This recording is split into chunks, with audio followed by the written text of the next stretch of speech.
Hi, this video I will show you how to change this one. If you want to change new one, I will show you how to do. It's easy.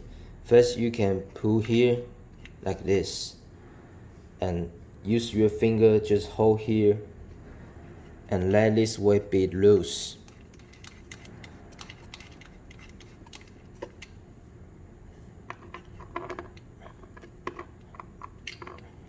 Okay, now I pull out, and also here this one. So if you want to change new one, you can use this one. Just install this first, then just pull in this hole and use your finger hold here again and use this, let this weight be tight.